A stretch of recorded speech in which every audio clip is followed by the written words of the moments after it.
అని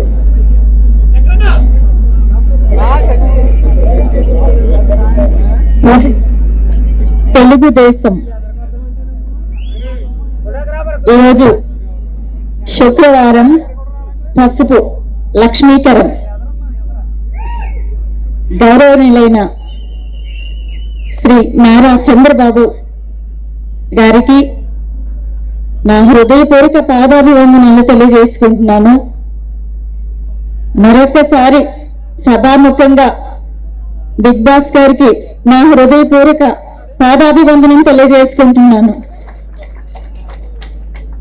నాకు ఇంతటి గౌరవాన్ని ఇచ్చి ఈ అవకాశాన్ని కల్పించినందుకు తెలుగుదేశం పార్టీకి నా చివరి శ్వాస ఉన్నంత వరకు కష్టపడి పనిచేస్తానని మాట ఇవ్వటానికి ముందుగా ఈ వేదిక మీద అలంకరించినటువంటి అందరూ గౌరవనీయులందరికీ కూడా నా హృదయపూర్వక నమస్కారాలు తెలియజేసుకుంటున్నాను. నేను వైఎస్ఆర్సీపీ ప్రచార కార్యదర్శిగా 1 సంవత్సరం పనిచేశాను. చాలా హానెస్ట్ గా పనిచేశాను. ఇప్పుడు అంతకంటే హానెస్ట్ గా నేను బాబు గారి సేవలో ముందుకు కొనసాగుతానని, నాకు బిగ్ బాస్ చూడగానే రామచంద్రులు దేవుణ్ణి చూసినట్టు అనిపించింది. శ్రీరామచంద్రుడికి అరణ్యవాసం అయిపోయింది, ఇక రామరాజ్యమే మిగిలింది. దానికోసం మనం ఎదురు చూస్తున్నాం. ఆ ఒక్క రోజు కోసం నేను కూడా ఎదురు చూస్తున్నాను.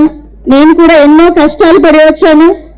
ఇక్కడ నేను ఇష్టపడి ఎవరి బలవంతమైతే కాదు, నాకు నేనుగా స్పందించి నేను పార్టీలో కాలు పెట్టడం జరిగింది. నాకు చాలా ఆనందంగా ఉంది. ఎంత ఆనందం అంటే నాకు ఈరోజు మాటలు రావట్లేదు. నేను కళ్ళారా నేను చంద్రబాబు గారిని చూడటం నాకు చాలా చాలా హ్యాపీగా ఉంది. ఈ సంతోషం చాలు. నేనే పదవులు ఆశించటం లేదు. పార్టీ కోసం ఇప్పటి నుంచి నా చివరి శ్వాస వరకు నేను కష్టపడి, నాకు అధిష్టానం వారు ఏం చెప్తే అది నేను చేయటానికి, ముందుకు నడవడానికి సిద్ధంగా ఉన్నానని మీ అందరి సాక్షిగా నేను తెలియజేసుకుంటూ, మరొకసారి తెలుగుదేశం పార్టీ నాయకులందరికీ కూడాను, అధినేత గారికి, మీ అందరికీ కూడా, మీడియా సోదరులందరికీ కూడా నా హృదయపూర్వక నమస్కారాలు తెలియజేసుకోవడంతో పాటు, నాకు ఈ అవకాశాన్ని ఇచ్చిన గౌరవనీయులైన మేకపాటి చంద్రశేఖర్ రెడ్డి గారికి నా హృదయపూర్వక పాదాభివందనాలు తెలియజేసుకుంటూ నేను ఈ ప్రసంగాన్ని ఇంతటితో ముగిస్తాను. ఇప్పటి నుంచి ఇంకింకా ముందు ఎంతో ప్రచారం చేసేది ఉంది. నాకు అంత బాధ్యత నాకు ఈ కండువ చూపిస్తుంది. తప్పకుండా మీ అందరి మన్ననలు పొందుతాను. నేను బాబాగారి దీవెనలతో ముందుకు నడుస్తానని మీ అందరికీ చెప్తూ సెలవు తీసుకుంటున్నాను. జై తెలుగుదేశం,